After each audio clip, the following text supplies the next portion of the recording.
Сәлеметсіздер ме, құрметті білім алушылар. Бүгін біз бақ өсіру пәні бойынша дәрісті бастаймыз.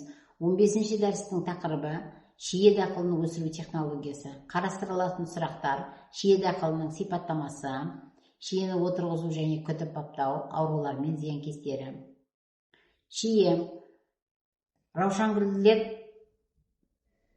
тұқымдасы сүйекті жемістер тобына жататын ағаш және бұталы өсімдік. Отаны солтүстік Парсы және Қара теңіз жағалауы. Шие тұқымдасында 200-ге жуық түрі бар.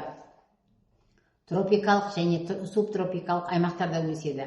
Ағаштың биіктігі 3-7 метр аралығында. Жапырақтары жалпақтау келген, ұзын, ұштары сүйір, жиектері ара түсті. Гүлді сұрыптарына қарай ақ және күлгін, хош иісті. Жемістері тегіс томалақ пішінді, орташа салмағы 35 грамм, түсі күңгірт қызыл, қанық қызыл және ашық қызыл болады. Жемістер дәміне қарай тәтті, қышқыл болып екіге бөлінеді.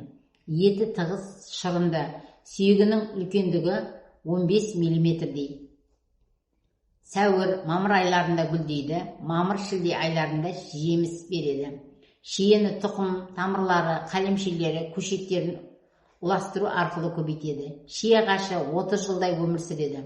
Отырғызғаннан кейін 3-4 жылда жеміс бере бастайды. 8-10 жылдары толық жеміс салу кезеңі. Бір ағаштан 100 килограммнан бастап жеміс береді. 20-25 жылда жеміс беру кезеңі басталады. Шие желсіз, күн көзі мол түсетін жерлерде жақсы өседі. Шиені көктемде отырғызған жөн. Күзде отырғызған көшет суық болса ауырып қалады. Отырғызғаннан кейін 1-ші жылдан бастап жылда қырқу кесу жұмыстарын жүргізу керек. Шие тез тамырланып өсетіндіктен бұтақтарының арасы тығыз, бір-біріне кедергі жасайды. Қырқу кесу ерте көктемде өсімдік әлі ұйықтап жатқанда жасалынады. Шие дақылының сипаты: гүлі ақ, кейде қызғылт, гүл шоғыр шатырша, етшең шырынды жемісінің сүйегі бар. Жер жүзінде шиенің 150 түрі, Қазақстанда 7 түрі таралған. Шиенің жемісінде 7,3, 17,5 қант, 0,8, 2,4% әртүрлі органикалық қышқылдар, иілік заттар және витаминдер бар. Жемісінен тосап, компот, шарап жасайды және кондитер тағамдарына қосады. Шие көшет, екпе шыбықтарын телетөшеге ұластыру арқылы көбейеді. Тұқымы арқылы көбею селекция саласында жаңа сұртта шығару үшін қолданылады. Шие құнарлы, сазды топырақтарда жақсы өседі. Бұлардан басқа далалық және орман далалық шие, құм шие деген түрлері бар. Қытай түкті шиесі солтүстік Қазақстан, Қостанай, Ақмола, Қарағанды, Павлодар, Шығыс Қазақстан облыстарында жақсы өсіріледі. Шие ағасының жемісі өте пайдалы, тәтті. Шие қантқа, органикалық қышқылдарға, ферменттерге, азотты және пектин заттарға, дәрумендерге, каротиндерге, сонымен қатар минералдар мен кальций, темір, фосфор, магний, калий сияқты микроэлементтерге де бай. Әсіресе мыстың мөлшері көп. Шиені медицинада гемоглобинді көтеру, қан тоқтату, суық тигенде ыстықты басуға, іш тоқтатуға, қан аздыққа, жүйке ауруларына, бронхитте, жөтел және қақыр шығаруға да қолданылады. Шиеден шырын тосап жасауға болады. Жеміс ағаштары ішінде қаланатын дақыл, оның дұрыс өсірілуге, өнімділікті арттыруға, жеміс сапасын жақсартуға мүмкіндік береді. Төменде шие өсірудің негізгі кезеңдері мен ерекшеліктері көрсетілген. Топыраққа талабы: жеңіл, құнарлы, жақсы құрғатылатын топырақ, сазды және баспақты жерлерде отырғызбаған жөн. pH деңгейі 6 және 7, сәл қышқылдан бейтарап болғаны дұрыс. Климат жылы, жазда қалыпты температура және қыста шамалы суық қажет.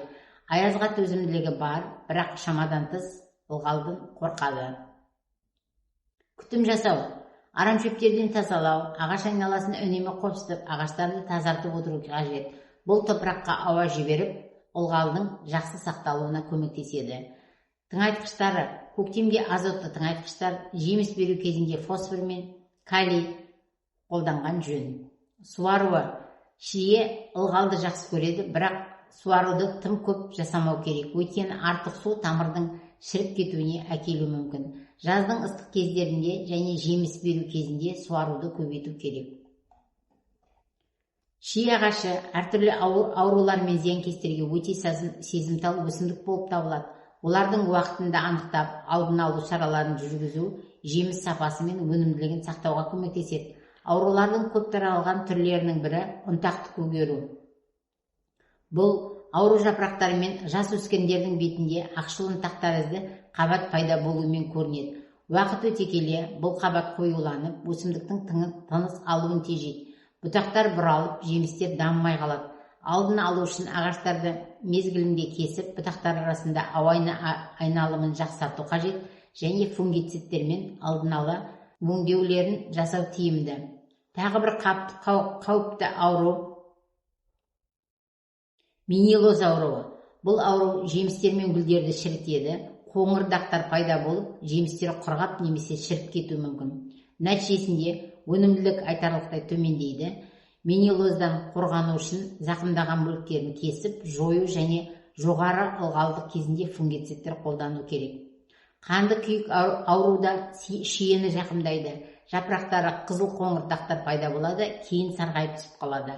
Бұл өсімдіктің әлсіреуіне, жеміс беру көлемінің азаюына әкеледі. Алдын алу шаралары ретінде ауру шыққан бұтақтарды кесіп, өркендерді тазалау және фунгицидтермен өңдеу ұсынады. Шие ағашына зиян келтіретін жәндіктер де бар. Жапырақ жегіш қоңыздар жапырақта тесік пайда болуына, жас өркендердің зақымдауына себеп болады. Тілялар жапырақтарды деформациялап, сүтті түбірлерінен пайда болуына ықпал етеді. Бұл өсімдіктердің өсуін баяулатады және вирустық аурулардың таралуы мүмкін. Сонымен қатар жібек құрт, көбелек құрттары, жас сабақтар мен жемістерді жақымдайды, бүршіктерді және гүлдерді жеп өсімдіктің азаюына келеді. Зиянкестер мен аурулардың таралуын алдын алу үшін төзімді сорттар таңдап, ағаштар арасында ара қашықтықты сақтау, бұтақтарды мезгілінде кесу, зақымдаған бөліктерін жою және профилактикалық фунгицидтер мен инсектицидтер қолдану маңызды болып табылады. Бұл шаралар шие ағашының өнімділігін арттырып, жеміс сапасын сақтауға мүмкіндік береді. Шие антиоксиданттарға бай болғандықтан, ағзаның жасушаларын еркін радикалдардың зиянынан қорғайды, иммунитеттер күшейтеді және қартаю процесін баяулатады. Қант диабеті бар адамдарға шие мөлшерін шектеулі түрде қолдану ұсынылады. Себебі ол қанттағы қант деңгейін қалыпты келтіруге ықпал етеді. Шие жапырақтары мен жемістері арқылы жасалған шайлар мен қайнатпалар антисептик қасиетке де ие. Бұл суық тию және тұмау сияқты инфекциялар аурулардан қорғайды. Сонымен қатар шие диеталық тағам ретінде де пайдаланылады, өйткені оның калориясы төмен, талшықтары ағзаның жұмысын жақсартады. Дәрісті қорытындылай келе, шие пайдалы және жоғары өнім беретін жеміс дақылы. Оны дұрыс өсіру үшін топырақтың құнарлылығы мен pH деңгейі, климаттық жағдайлар мен агротехникалық шараларды сақтау өте маңызды. Ергежейлі тамыр сабақтары арқылы өсіру өсімдіктерді арттыруға, ағаш биіктігін төмендетіп, жинауды жеңілдетуге мүмкіндік береді. Шие аурулар мен зиянкестерге сезімтал болғандықтан, профилактика және уақытында өңдеу шаралары міндетті. Толық піскен кезде жинап, сақтау және өңдеу арқылы оның пайдалы қасиеттерін ұзақ уақыт бойы сақтауға болады. Келесі слайдта бақылау сұрақтары берілген, сұраққа жауап беруіңіз сұралады. Осымен дәріс аяқталды. Назар қойып тыңдағандарыңызға рахмет.